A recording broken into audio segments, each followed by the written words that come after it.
everybody. My thesis is a biography of this woman, Bessie Parks, later Bessie Belloc, who's a truly fascinating woman. But of course I would say that, wouldn't I? So let me just try and convince you why she's such an interesting subject.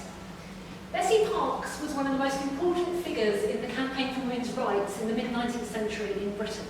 She was the co-founder and editor of the English Women's Journal, which first appeared in 1858 and was the first feminist magazine in this country. She was passionate about campaigning to expand women's employment and educational opportunities and improve women's legal rights. For example, in 1866, she helped organise a petition to Parliament demanding votes for women. This was the first mass organised campaign for women's suffrage, more than 50 years before the vote was granted, to some women at least, in 1918.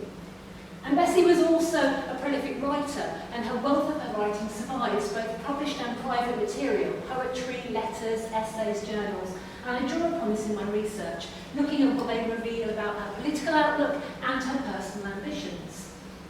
Because she lived at the centre of the political and literary worlds of her day, she knew just about anyone who was worth knowing in mid-Victorian Britain. For example, she was a close friend of the novelist George Eliot. But she was also famous in her own right for her writing and her activism, and the press often reported, not always positively, about the activities of Miss Parks and her friends. So why have you probably never heard of her?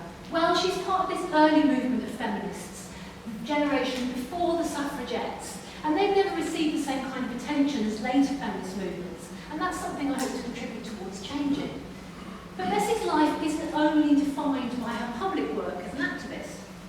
In her mid-30s, she shocked friends and family by converting to Roman Catholicism.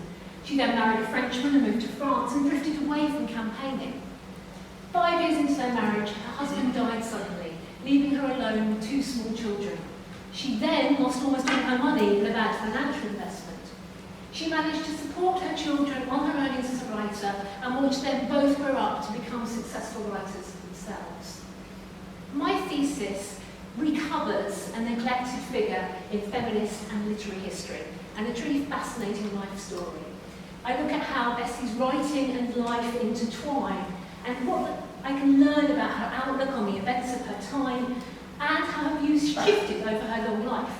She lived to be 95, so I've got plenty of material to work with. And I hope that by the time I've finished, I would have written something that helps convince other people just what a fascinating and significant figure she was. Thank you.